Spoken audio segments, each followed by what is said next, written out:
बिस्मिल्लाहिर्रहमानिर्रहीम। अस्सलाम वालेकुम। आप देख रही हैं उर्दू एस्ट्रोलॉजी और मैं हूँ एस्ट्रोलॉजर अलमासी यूनुस। आप लोगों को पता है कि साल 2026 का आगाज होने वाला है। चंद ही दिन बाकी रह गए हैं और हम एक नए साल की तरफ जा रहे हैं। तो हमेशा की तरह आप लोगों के लिए आज मैं ईयरली होरोस्कोप लेके आई हूँ। ईयरली होरोस्कोप में तमाम चीज़ों को बड़ी तफसील से बयान करूँगी। आज हम बात करेंगे 2026 की। तो अगर आप 2026 को जमा करें तो इसका अदद एक बनता है, एक सन का अदद है। सन, शम्स, गवर्नमेंट, हाई अथॉरिटी, ठीक है, इन चीज़ों के साथ लिंक है और इसका आगाज जुमेरात से हो रहा है। जुमेरात जो जुपिटर का दिन है। तो इस तरह से ये आज जुपिटर और सन के लिहाज से बहुत ही ज़्यादा इम्पोर्टेंट होने वाला है। और जब इस साल का आगाज हो रहा है उस वक्त सन सैजिटेरियस साइन में बैठा हुआ है, जो कि जुपिटर की राशि है। और इस साइन से हम लोग एक टीचर, फादर, रिलीजन, इन तमाम चीज़ों को देखते हैं।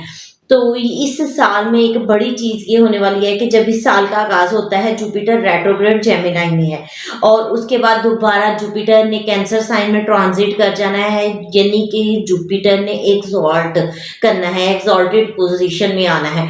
इस लिहाज से आप लोगों के नेटल चार्ट में जुपिटर की पोजीशन क्या है, सन की पोजीशन क्या है, वो बहुत ही ज़्यादा इम्पोर्टेंट रहेगी। तो आप लोगों को अपनी नेटल चार्ट्स में इसकी पोजीशन का अंदाज़ा होना चाहिए। फिर आप अपने पूरे साल को इसके लिहाज से मैनेज कर सकते हैं। अब अगर हम बात करें प्लैनेटरी पोजीशन की, तो 1 जनवरी को जुपिटर रेट्रोग्रेड होगा और जेमिनी साइन में होगा। वहां से 2 जून को इसका ट्रांजिट होगा कैंसर साइन में, ठीक है, जहां पर ये रहेगा 30 अक्टूबर तक और 31 अक्टूबर को दोबारा से ये लियो साइन में ट्रांजिट कर जाएगा। इस तरह जुपिटर के 2 बड़े ट्रांजिट होंगे। आप लोगों को वैसे भी पता है 2025 में कैंसर में गया था, जहां से रेट्रोग्रेड होके दोबारा ये चला गया जेमिनी साइन में। अब वहां पे रेट्रोग्रेशन इसने खत्म करनी है, दोबारा डायरेक्ट होना है और फिर मूव करके नेक्स्ट साइन में आना है। तो इस तरह से साल की पोजीशन आपके साथ शेयर की। फिर 5 दिसंबर को हम देखते हैं कि राहु का ट्रांजिट होगा। राहु इस वक्त एक्वेरियस साइन में पड़ा हुआ है, ठीक है, और 2024 में उसका ट्रांजिट हुआ था। अब 2025 में इसका ट्रांजिट होगा जो कि 5 दिसंबर को होगा और राहु और केतु इकट्ठे ट्रांजिट करते हैं। केतु का ट्रांजिट कैंसर साइन में होगा। उस वक्त कैंसर साइन से जुपिटर निकल चुका होगा। अब इस तरह से साल में हमारे पास ये बड़े ट्रांजिट होंगे और सैटर्न आप लोगों को पता है कि पाइसिस साइन में मौजूद है। 2027 तक उसने पाइसिस में ही रहना है। पाइसिस साइन में सैटर्न की क्या पोजीशन रहेगी उस पर मैं आप लोगों के साथ डिटेल में वीडियो बना चुकी हूँ। जब भी जुपिटर का कैंसर में क्या रिजल्ट मिलता है उस पर भी वीडियो बना चुकी हूँ, चूंकि वो रेट्रोग्रेड होकर वापस गया और दोबारा आया है। तो उस पर आप लोगों के वही वाली वीडियो आप देख सकते हैं, कैंसर साइन वाली, वहीं से आपको पता चल जाएगा कि क्या रिजल्ट पूरा साल में मिलेंगे। बाकी राहु और केतु का जैसे ही ट्रांजिट होगा उसकी वीडियो आप लोगों के साथ शेयर कर दी जाएगी। अब रही बात बाकी जो फास्ट मूविंग प्लैनेट है उनकी। फास्ट मूविंग प्लैनेट में हमारे पास आता है मार्स, मरकरी, वीनस, ठीक है, और ये जो है एवरी मंथ तकरीबन ट्रांजिट करते हैं और सन बीसी में आता है। इसका हर साल हर माह में एक ट्रांजिट होता है। मार्च 45 डेज में ट्रांजिट करता है। जून के ट्रांजिट होते हैं तमाम ज़ोडिएक साइन पे, मैं उसकी वीडियो अपलोड कर देती हूँ। और लास्ट में हमारे पास आता है मून साइन से हम वीकली वीडियो अपलोड करते हैं। वीक में पूरे में क्या होने वाला है वो तमाम चीज़ें शेयर करते हैं। अब हम बढ़ते हैं अपनी वीडियो की तरफ। इससे पहले कि मैं अपनी वीडियो का आगाज़ करूं, जो लोग मेरे चैनल पर न्यू हैं सबसे पहले चैनल को सब्सक्राइब कर लें, बेल आइकन को प्रेस कर दें ताकि मेरी आने वाली वीडियोज़ के नोटिफिकेशन आप लोगों को रिसीव हो सकें। तो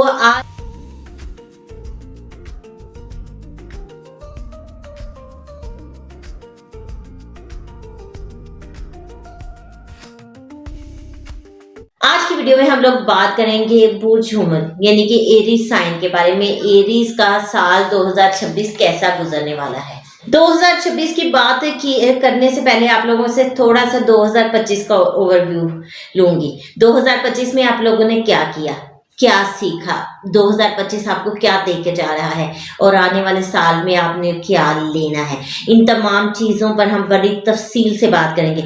सबसे पहले तो 2025 की बात की जाए तो 2025 में आपने सीखा कि चीज़ों को कैसे मैनिपुलेट करते हैं, कैसे आपने विद द टाइमिंग अपने आप को ट्विस्ट करना है, कैसे अपने अंदर फ्लेक्सिबिलिटी लेकर आनी है, ठीक है। ऑल दो कि आप लोग बहुत रिजिड होते हैं, क्योंकि एरीज का जो लॉर्ड होता है वो मार्स होता है, मार्स एंगर, मार्स एनर्जी, और ये लोग बहुत ज़्यादा रिजिड होते हैं अपनी चीज़ों में, क्योंकि ये अपनी एनर्जी को यूटिलाइज करते हैं, ये फ्लेक्सिबिलिटी नहीं दिखाते हैं। लेकिन 2025 का साल आपको बता कर गया कि आपने फ्लेक्सिबल होना है। इसके अलावा आपने चीज़ों को घुमाना सीखा, आपने मैनिपुलेट, जैसे मैंने बता दिया कि करना सीखा। फिर आप लोगों ने सीखा कि कैसे थोड़ी सी डिप्लोमेसी यूज़ करके आप अपना मतलब निकाल सकते हैं। हालांकि आप लोग बहुत स्ट्रेट फॉरवर्ड चलते आए हैं, डिप्लोमेसी से काम बहुत कम लेते हैं, लेकिन 2025 में आपने ये एक नई चीज़ सीखी। फिर 2025 में आपका मोटिव क्या रहा कि आपको दौलत कमानी है, वेल्थ गैदर करनी है और बहुत ज़्यादा करनी है, थोड़ी करने से कोई फ़ायदा नहीं। तो आपने यहाँ पर दौलत कमाने की तरफ एक शुरुआत की।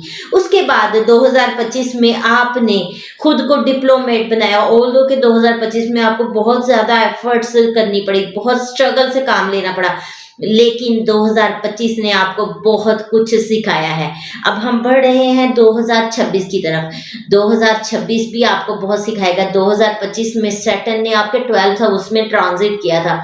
आप लोगों के साथ मैंने शेयर किया था कि जब 12th हाउस में सैटर्न आता है तो वो फर्स्ट एस्पेक्ट अपने आपके सेकंड हाउस पे डालता है। सेकंड हाउस फाइनेंस का है, फैमिली का है। यहाँ पर आप फाइनेंस की तरफ से काफ़ी ज़्यादा डिस्टर्ब हुए।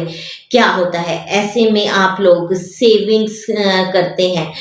वो अगर आपके पास पैसा है भी तो आप उसको उतने अच्छे अंदाज से यूटिलाइज नहीं करते, उसको एंजॉय नहीं कर पाते। फैमिली के साथ आपके टर्म्स खराब रहे, कुछ रिलेशनशिप्स में आपको इशू आया, बल्कि आया क्या, आप लोगों ने खुद बनाया, ठीक है। क्योंकि आपको लगा कि सब कुछ ये फैमिली का है, ऐसा हर चीज़ यही कर रही है, मेरे लिए कुछ भी नहीं है, मेरे पास तो सिर्फ एफर्ट्स है। क्या होता है 12th हाउस में जब प्लैनेट बैठ के सेकंड हाउस को एस्पेक्ट करता है, स्पेशली हम बात कर रहे हैं सैटर्न की, तो सैटर्न जो है वो डिस्टर्बेंस क्रिएट करता है। सैटर्न जहाँ पर बैठता है उसकी तो हिफाजत करता है, लेकिन जहाँ जहाँ एस्पेक्ट करता है वहाँ पे डिस्टर्बेंस लेके आता है। उसके अलावा आपकी जॉब पे बहुत ज़्यादा एफर्ट्स रही थी और आप लोगों को जॉब की वजह से बहुत प्रॉब्लम्स फेस करनी पड़ी, बहुत मुश्किल वक्त आपने गुजारा। लेकिन इस सैटर्न की एक क्वालिटी है कि वो एफर्ट और स्ट्रगल तो करवाता है, लेकिन जो आपको देता है वो आपसे कोई नहीं ले सकता।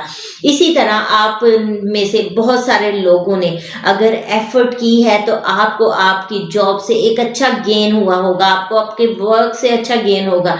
अगर आप जॉब नहीं करते हैं, मतलब हाउस वाइफ हैं या हाउस पर्सन हैं या काम करने वाले हैं, तो उन्होंने अगर तो अपने काम में सुस्ती काहिली की होगी तो उनको नुकसान होगा। लेकिन अगर उन्होंने अपनी रूटीन को बिल्कुल सेट किया होगा, जो कि सैटर्न रहने नहीं देता, सैटर्न उसमें फ्लक्चुएशंस लेकर आता है, तो यहाँ पर आपको अपनी रूटीन सेट करना मुश्किल हो जाता है। जिन लोगों ने उसको सेट किया उन लोगों ने बहुत ज़्यादा कमाया होगा, बहुत ज़्यादा गेन हासिल किया होगा। कुछ लोग सोच रहे होंगे 2025 का सैटर्न तो गुजर गया है, उसी पे बात क्यों की जा रही हो? भाई बहुत ज़रूरी है, क्योंकि 2026 में भी सैटर्न ने यहीं पर रहना है और आप लोगों को यही तमाम चीज़ें फेस करनी पड़नी है। तो इसलिए आप लोगों को बता रही हूँ कि आपने बहुत ज़्यादा केयरफुल रहकर ये चीज़ें करनी है। अच्छा, यहाँ पर आप लोगों के साथ हुआ क्या होगा? डेफिनेटली बहुत सारे लोगों के रिलेशंस ख़राब हुए होंगे, रिलेटिव से उनके अच्छे जो टर्म्स नहीं रहे होंगे, प्रॉब्लम्स बनी होंगी, बहुत सारे लोग डिसहर्ट होकर उनसे दूरी इख्तियार करके बैठ गए होंगे। अगर आप लोगों के साथ भी ऐसा है तो मुझे ज़रूर कमेंट करके बताएं, फिर मैं आपको रेमेडी भी बताऊंगी। अब भी 2026 में ऐसा ही कुछ होने वाला है। आप लोगों के रिलेटिव्स में, आपके रिलेशंस में, आपके टर्म्स में, ननियाल में और बहुत सारे लोगों के साथ प्रॉब्लम्स, रिलेशंस में अप्स एंड डाउन्स आएगा, प्रॉब्लम्स आएंगी। तो आप लोगों ने वही बात कि अपनी रूटीन को सेट रखना है, अपनी रूटीन को सही रखें। यहाँ पर जितने प्रॉब्लम्स आते हैं इग्नोर कर दें, वरना आप लोग उनसे बहुत दूर होकर बैठ जाएंगे। तो कोशिश करें कि यहाँ अपने रिलेशंस को बेहतर बनाने की कोशिश करें, सबके साथ अपने टर्म्स को बेहतर बनाने की कोशिश करें। बहुत सारे लोगों को जॉब्स पे प्रॉब्लम आएगी, घबराना नहीं है, क्योंकि ज़हल मेहनत करता है, जस्टिस का प्लेनेट है, आपसे मेहनत तो करवाएगा, लेकिन जो आपको दे जाएगा वो आपसे कोई नहीं ले सकता है। तो आप लोगों को यहाँ पर बहुत ज़्यादा एफर्ट करनी है, इतनी एफर्ट करनी है जितना कि आप फ्यूचर में रिजल्ट हासिल करना चाहते हैं।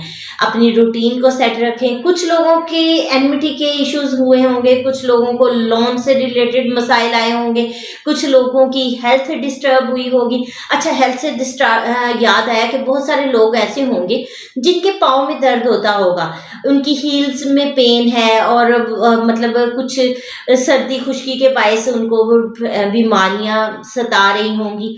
तो ऐसे लोगों को चाहिए कि सैटर्न की रेमेडी करें। सैटर्न की रेमेडी क्या है? बिल्कुल सिंपल रेमेडी है। आप किसी को ब्लैक चीज़ सदका कर सकते हैं, ब्लैक चने सदका कर सकते हैं, और ब्लैक जो है बकरे की सिर सदका कर सकते हैं, ब्लैक सूट से सदका कर सकते हैं, काले मांस सदका कर सकते हैं, ठीक है। और ये आपको सैटरडे के दिन करना है। तो जब आप करें कॉन्टिन्यूसली 8 वीक इसको करते रहें, तो ये आपके लिए डिस्टर्बेंस नहीं क्रिएट करेगा। उसके अलावा अगर आपके हील्स में पेन हो रही है तो उसमें आप इवनिंग में सरसों का तेल लें और उसके साथ अपने पाँव की पूरे की मालिश करें, मसाज करें उसके हील्स में या अपने फीट में। उससे बहुत आपके प्रॉब्लम दूर होंगे। एक तो लोगों को नींद की डिस्टर्बेंस हो रही होगी इस वक्त में, उनकी वो ख़त्म होगी। अगर आपके हील्स में पेन है वो आपको डिस्टर्ब करना ख़त्म कर देगा, क्योंकि सैटर्न आपके पाँव है। अगर सिस्टम से आपको डिस्टर्बेंस फील हो रही है तो वहाँ पर भी आप लोगों के साथ बेहतरी आएगी। और बहुत सारे लोग ऐसे होंगे जिनको उनके बुजुर्गों की तरफ से प्रॉब्लम आ रहे होंगे, यानी कि बुजुर्ग छोटी सी बात में उन पर गुस्सा कर देंगे, एंगर इश्यूज आप फेस कर रहे होंगे।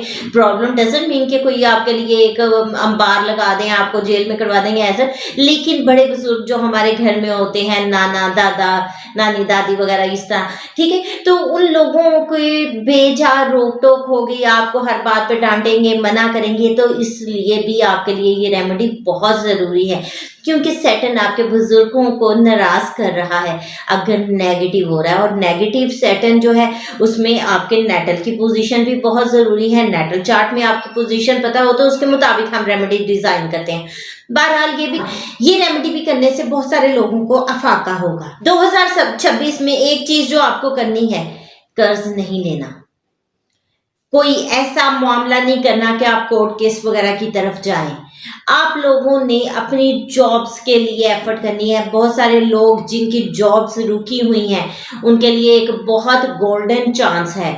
आप लोगों को अपॉर्चुनिटी मिल रही है। आपकी जॉब का जो है टाइम मैं स्टार्ट होता देख रही हूँ, और ये 6 जनवरी से 14 फरवरी तक का जो टाइम है, ये टाइम आप लोगों के लिए बहुत सूटेबल रहने वाला है। बहुत सारे लोगों को यहाँ पे इंटरव्यू कॉल आ जाएगी, कॉल लेटर आ जाएगा। कुछ लोग नई जॉब की तरफ जा सकते हैं, जॉब अपॉर्चुनिटी मिल जाएगी, या बहुत सारे लोगों के बहुत सारे रास्ते खुलेंगे। कुछ लोग जो पहले से जॉब कर रहे हैं प्रमोशन की तरफ जा सकते हैं, या आपका सीनियर्स आपकी रिस्पेक्ट करेंगे। कुछ ऐसी चीज़ हो जाएगी जो कि आपको फ़ायदा देगी।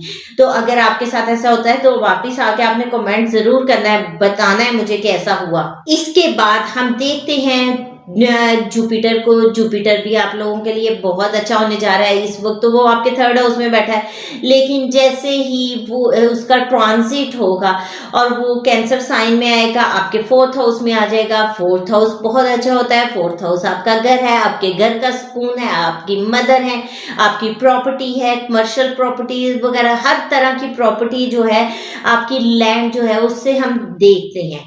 तो यहाँ पर जुपिटर का आना इन तमाम चीज़ों में इंक्रीज देगा। एक बात ज़हन में रखें, जो हर चीज़ के कुछ पॉजिटिव रिजल्ट होते हैं, कुछ नेगेटिव रिजल्ट होते हैं। अगर ये प्लैनेट आपके नेटल चार्ट में अच्छी पोजीशन में नहीं है, नेटल में उसकी पोजीशन ज़बरदस्त नहीं है, तो फिर आप लोगों के लिए ये प्रॉब्लम क्रिएट कर सकता है। लेकिन फिर भी आप रेमेडी करके इसका फायदा उठा सकते हैं, क्योंकि 11 साल बाद जुपिटर एक्सॉल्टेशन में जाता है, राउंड अबाउट 12 साल बाद 13 साल बाद जाता है। लेकिन चूंकि अब प्लैनेट्स की स्पीड बहुत फास्ट हो रही है, तो अब उनके ट्रांजिट भी बहुत फास्ट हो रहे हैं। जुपिटर इस वक्त जो है आपके कैंसर साइन में 11 साल के बाद आ रहा है। अब ये वक्त है जो 11 साल के बाद फायदा देने वाला है। अगर आप लोगों को अपने नेटल चार्ट की पोजीशन नहीं पता, तो आप देख लें 2014 के मिड से 14 का एंड तक, उस वक्त भी जुपिटर की स्पीड बहुत फास्ट रही थी।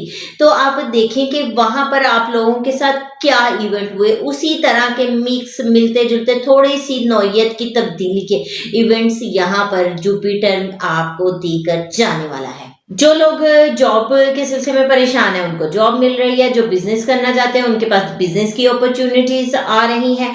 और इसके अलावा कुछ लोग ऐसे हैं जो फॉरेन कंट्री जाना चाहते हैं जॉब के सिलसिले में, स्टडी के सिलसिले में। आप लोगों के लिए भी ये बहुत ही सूटेबल टाइम है। बस आपको इससे फायदा उठाना है। आपको पता होना चाहिए कि आपने फायदा कैसे उठाना है, ठीक है।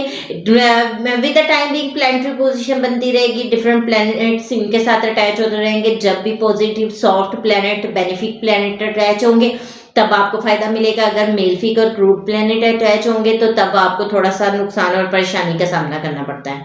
अब जो सन है वो क्रूड ग्रह है, और उसके अलावा जो हमारे पास मार्स है वो मेलफिक है, जबकि मरकरी वीनस बेनिफिक प्लैनेट है। तो ये चीजें जो है आपको विद द टाइमिंग रिजल्ट देती रहेंगी। कुछ लोगों के लिए ये इस तरह से पॉजिटिव होने वाला है कि आप लोगों को फंडिंग मिलने वाली है। कुछ लोग जो जॉब कर रहे हैं, वो कुछ लोग जो बिजनेस कर रहे हैं, यहाँ पर उनके इन्वेस्टमेंट इशू बने हुए थे, उनके इन्वेस्टमेंट इश्यूज भी रिजॉल्व होने वाले हैं, उनको फंडिंग वगैरह मिलने वाली है। इस तरह से आपके बिजनेस में मजीद तब्दीलियां आएंगी। अच्छा, आपके फॉरेन ट्रैवल तो पॉसिबल है, और बहुत सारे एजेड पीपल ऐसे भी होंगे जो यहाँ पर वो चाहेंगे कि लोनलीनेस हो, आप तन्हाई का शिकार हो जाएंगे। तो मैं तो आपको मशवरा यही दूंगी कि आप तन्हाई का शिकार मत हो, क्योंकि वो आपको डिप्रेशन की तरफ लेके जा सकता है, स्ट्रेस की तरफ लेके जा सकता है। तो आप लोगों को चाहिए कि जहाँ पे भी प्रॉब्लम्स आए, आप किसी ना किसी तरह से उसको रिजॉल्व करने की कोशिश करें। बात आती है रिजॉल्व की, तो रिजॉल्व में आप लोगों के पास एक सबसे अच्छी चीज है कि कुछ आपको प्लैनेट्स नेगेटिव की जगह पर पॉजिटिव भी, बेनिफिट भी दे रहे हैं, फायदा भी दे रहे हैं कुछ प्लैनेट्स।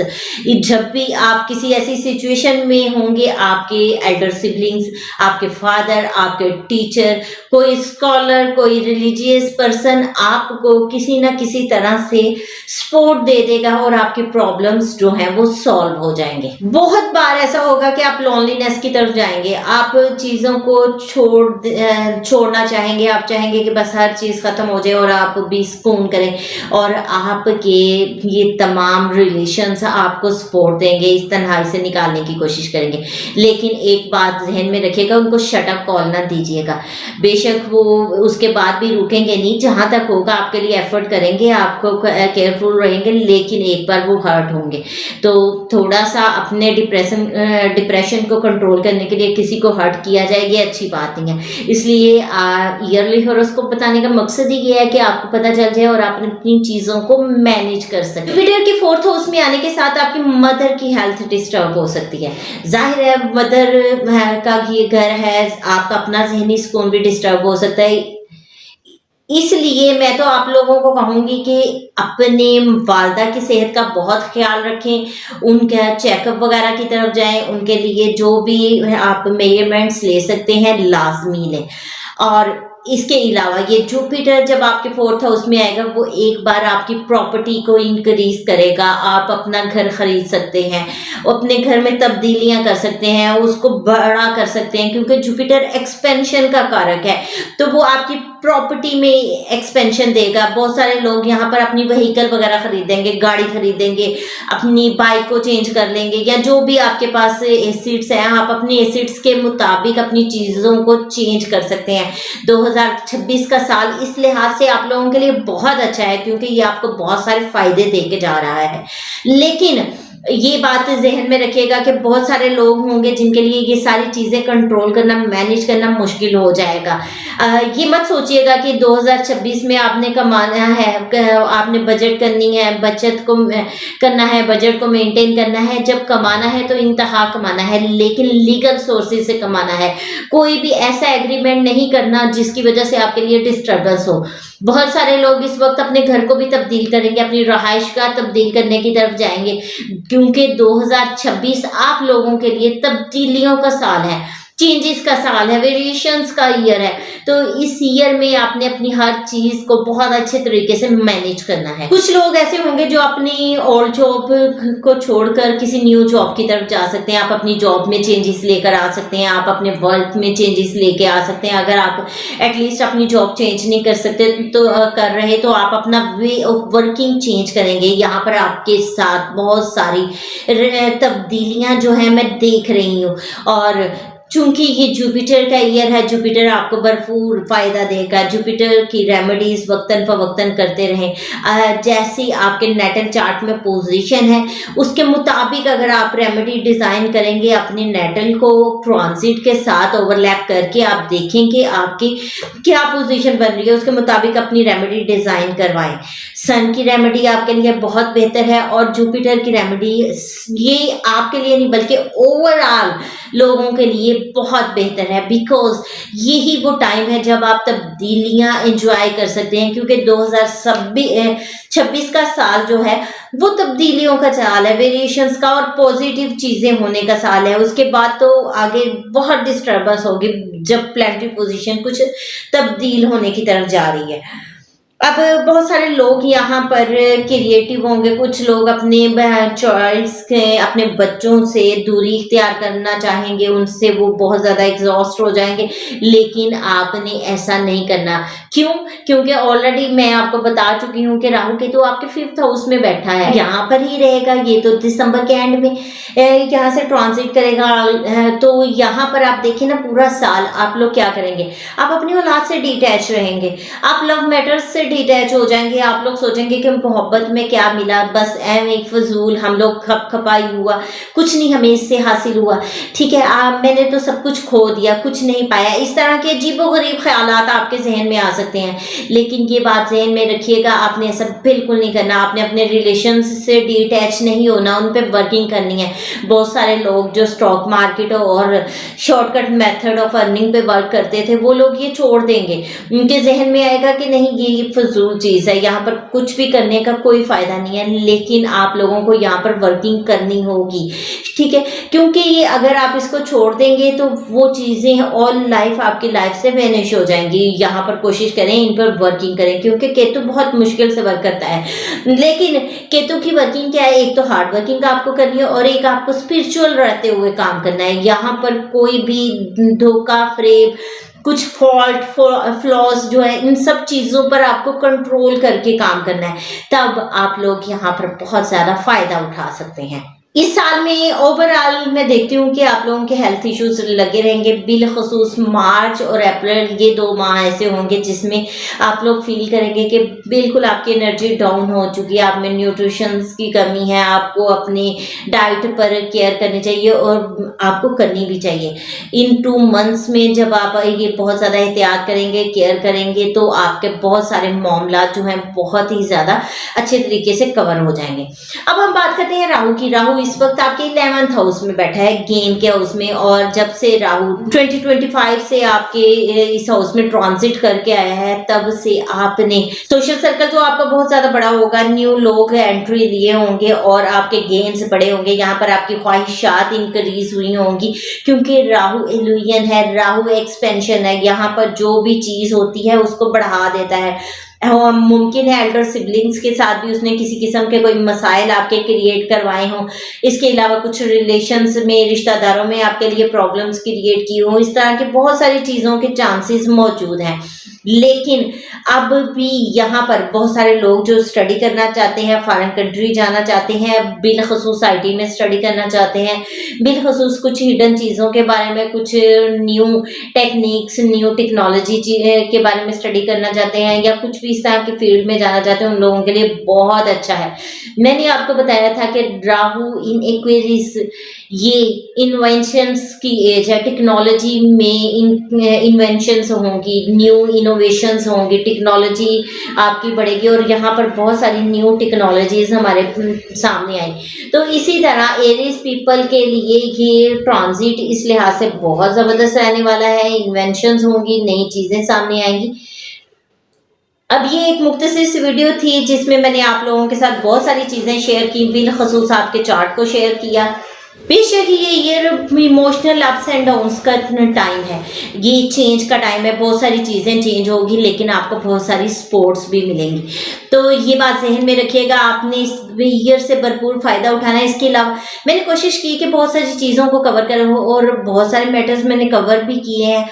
बहरहाल यहाँ पर जो मैटर मैं नहीं कवर कर पाई हूँ, जो चीज़ें आप लोगों के साथ नहीं शेयर कर पाई हूँ, आप लोग कमेंट कर दें, मैं इंशाल्लाह उसके बारे में आपको मज़ीद बता दूँगी। कोशिश तो मैंने की है हर चीज़ कवर करूँ, और फिर एक बात कहूँगी कि हर चीज़ आपके नेटल चार्ट पे मुनहसर होती है। आपके चार्ट में किसी चीज़ का प्रॉमिस है तो वो आपको मिलता है, अगर नहीं प्रॉमिस तो वो नहीं मिलता, चाहे उसके लिए आप जितनी भी एफर्ट कर लें। तो यहाँ पर आप अपनी चीज़ों को जान सकते हैं, अपना बर्थ चार्ट बनवा सकते हैं। बहुत ही मुनासिब सी फीस के साथ आपको मुकम्मल रहनुमाई दी जाएगी, और इस वक्त स्पेशल ईयरली हॉरोस्कोप का आगाज़ हो चुका है। अगर आप लोग अपने ईयरली हॉरोस्कोप को जानना चाहते हैं तो फौरी तौर पे मेरे से राब्ता कर सकते हैं। बहुत मुनासिब सी फीस है और इस वक्त उससे आप फ़ायदा उठा सकते हैं, पूरे साल की रीडिंग ले सकते हैं। इस मुख्तसर सी वीडियो के साथ ही मैं आप लोगों से इजाज़त चाहूँगी। अपना और अपने प्यारों का बहुत सा ख्याल रखिएगा और मुझे भी दुआ में याद रखिएगा। अल्लाह हाफिज़।